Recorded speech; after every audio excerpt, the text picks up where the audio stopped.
continuing on our station's reporting about racist tweets and some text messages with members of the gang unit.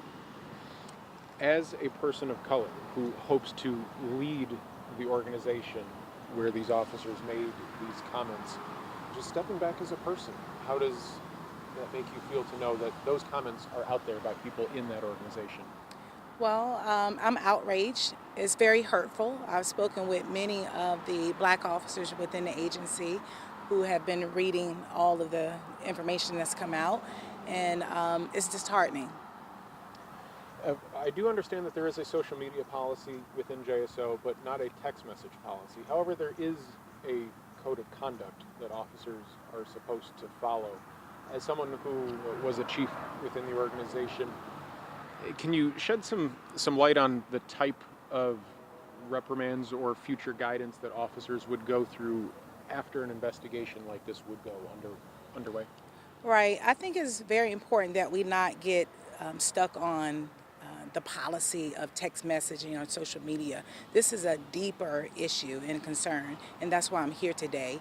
Matter of fact, this really is a direct correlation to the management style of TK Waters. This gang unit is a part of the violent reduction crime unit that is responsible for reducing crime in our city.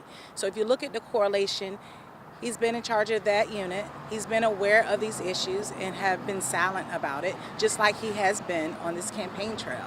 So I think it's a direct correlation between how he's managed that gang unit, how he's been managing his campaign. If you look at some of the rhetoric, lies and half-truths, but the undertone of a lot of the information that's coming out on TV, we should be concerned that that's the type of sheriff that he's going to be.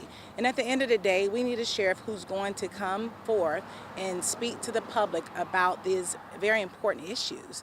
And like you said, as a black person, and other black officers in the agency, who's going to speak up for them? Who's going to speak up for members of our community that feel like they're dealing with bias and potentially racist cops? We have to address it. Should you win the election and become sheriff, what would be some of the methodology that you would use to unify a department that is now experiencing or seeing some of these messages come to light? Right, exactly what I'm doing now. We need somebody who's going to be bold, who won't feel uncomfortable with addressing these issues. We need a sheriff who's going to be a sheriff for all. We can't have a sheriff who's going to govern and lead from the lens of a political party or their personal feelings. We need a sheriff who's going to govern and lead from the lens of the Constitution, but also what's right and what's decent and what's fair. And at the end of the day, we could talk about the policy, but we have to talk about the hearts and the souls of the police officers that have sworn to serve and protect all communities in Duval County.